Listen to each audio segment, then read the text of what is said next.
going on, hustlers? Another day, another dollar. It's Friday. End of working at the JOB, the last day of the week before the weekend comes, and I've got a crazy weekend full of sales. Tomorrow we're doing a Halloween garage sale to try and unload some of these costumes that we have, and then we're going to take the rest down to the flea market on Sunday if there's anything left. But today is it's kind of dark and gloomy out yet. The sun hasn't come up all the way, which is why I got this light on here so that at least you can see my face. It's starting to brighten up a little bit out here, but this is part of my normal routine. It's a little bit before 7 a.m. I usually get up about 5:30, 6 o'clock every day, get ready, wake up, all that fun jazz, and then I make this commute up to our storage unit to pull the items that sold in the last 12 hours or so, because some days I go to the storage unit as well in the evening after work to pull some items and get them prepped and ready and have them at the house ready to ship out the next morning, or I can make the post office cutoff that night. So it's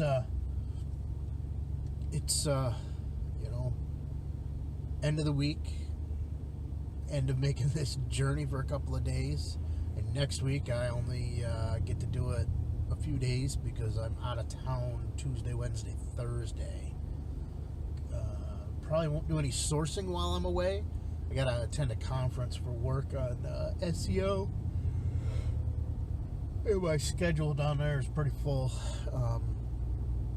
so it'd be interesting. I don't know. It's New York City. Might venture out, find some place to source, but that's not what I really want to talk to you about today, though. I want to talk about Q4 shipments. I just warn you guys, if this is your first Q4, get your stuff in early because Amazon gets bombarded. And right now, we're already seeing the delays. I have 2 shipments that have not been checked in yet. One finally went into processing yesterday after being there for over 2 weeks. It was delivered 2 weeks ago. And it just finally started getting processed. The other one I've got has been sitting there like 11 days, 12 days. So it's coming up on the 2-week mark, and it hasn't been touched. And they're at 2 different warehouses. So it's not the case that just one warehouse is full.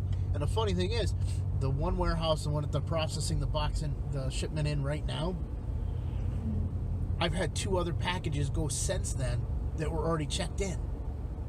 So I don't know what's going on with this one.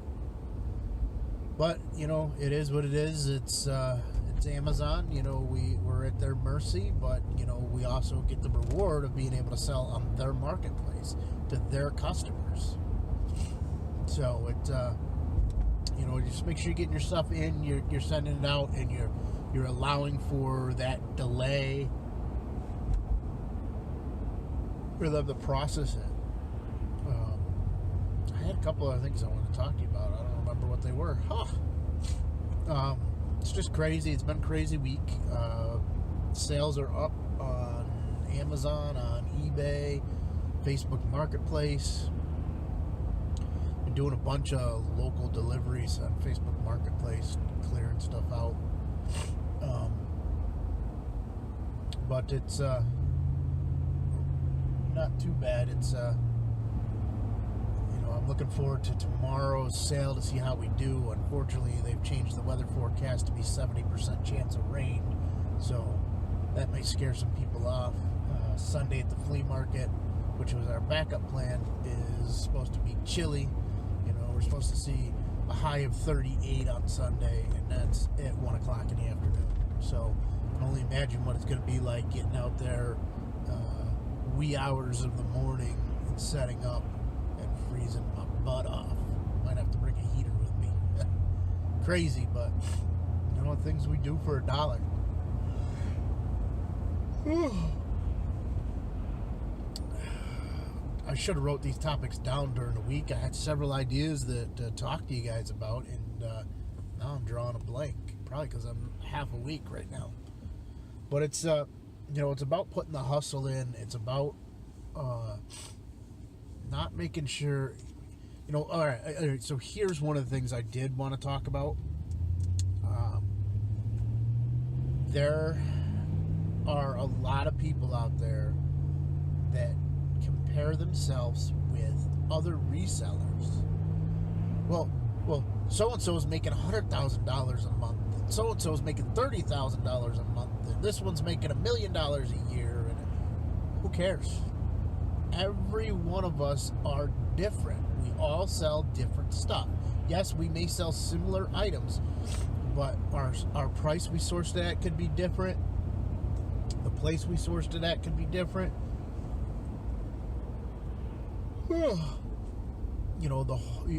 You can't compare yourself to others and expect that same results. Your hustle might be different. You might be working it completely different than they are. It's you got to look at your numbers. What are your average selling prices? What are you getting for your product? How much is your product in demand? I see people post all the time in several groups that I'm in about, well, what's the formula? If I list 300 items, can I expect 5 a day to sell? That is so crazy to think that you can just add a formula like that to it. There is no standard across the board formula. Every single seller will be different. I could list 1 million items. Doesn't mean that people want to buy them. Doesn't mean they're priced at a point where people want to buy them. It's you can't put a formula like that in general across the board. You can do it for you. You can look at your past sales history and come up with those type of numbers. As long as you're selling the same type products all the time. I was listening to a live session the other day with some resellers, and there was a guy talking about how he used to list jeans at $10 plus shipping. Didn't care what brand they were, what size they were, nothing. Give me 1 second here.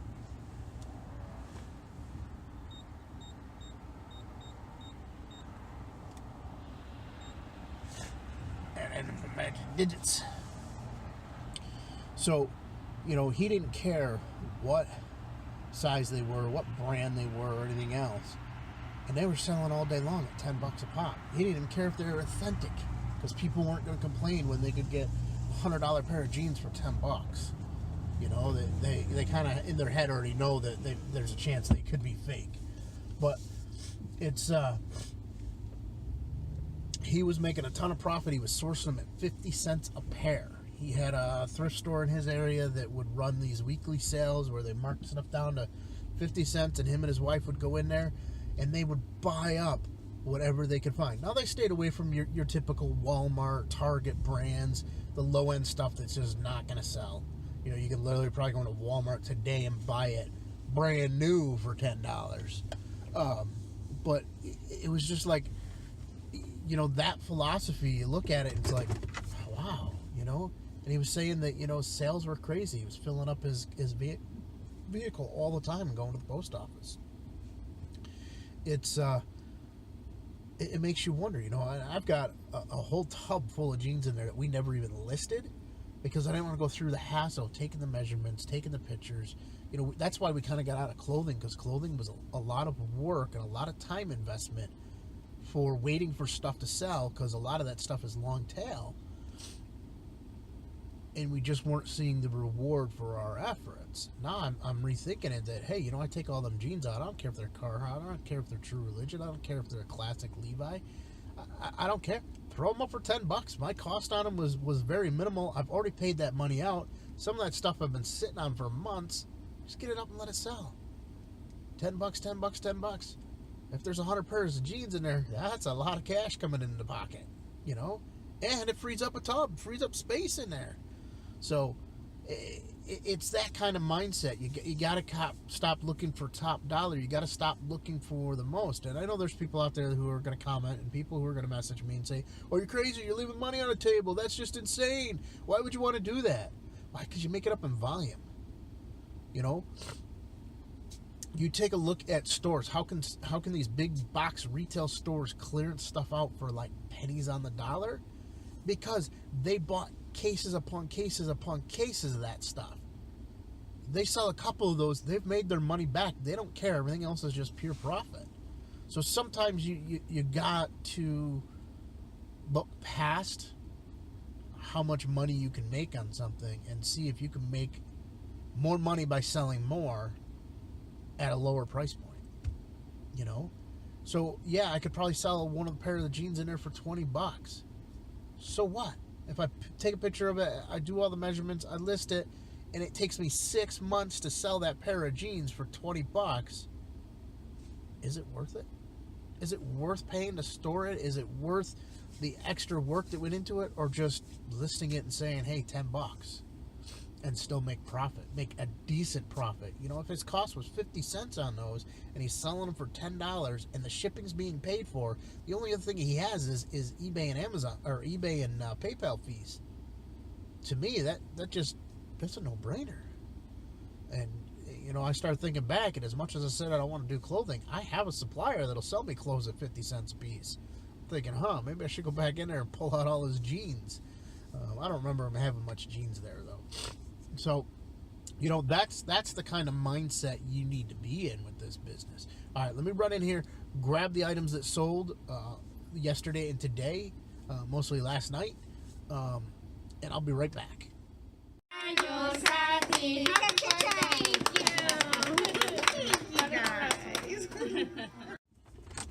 All right, so I grabbed the stuff out of storage, and I stopped over at Dunkin' on my way back. I asked Kath if she wanted something, you know, since I'm swinging through, I offered to grab her a coffee, you know. Now, it is 38 degrees outside right now, and she orders an iced coffee. Iced coffee at 38 degrees. I guess if that's the way you got to start your day, you got to start your day. Me? No. I got me a hot drink. Something to warm the body up a little this morning. Before long, we'll have that white, fluffy stuff on the ground. So,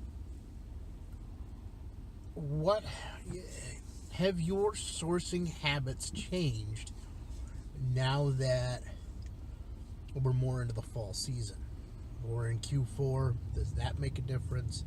You know, if you primarily sourced at garage sales and you live in a colder climate, garage sales have dried up for the most part, nowhere near as big as they were.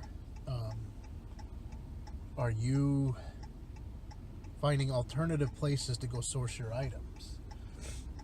You know, I'm hearing a lot of complaints on the internet across the country of people saying thrift store prices are through the roof, that they're not sure what these people are thinking anymore with the pricing at some of the Goodwills, some of the Salvation Armies, that you know, they're asking retail prices on used items, you know, and it isn't because they're seeing a surge in sales because of resellers going in to buy stuff to flip, or is it because they're hiring more of a younger generation that is tech savvy, is familiar with a lot of the apps, can say, hey, let's check eBay, let's check what Amazon's selling this stuff for, and, you know, make the money. So I'd be curious what you're finding in your area. You know, it's not often I go to a thrift store anymore. I really miss it. You know, I enjoy going there just to go there and see what's there. Long before we were ever buying stuff to resell, it was just, you know, going and checking out the store and seeing what they had was you know, just enjoyable.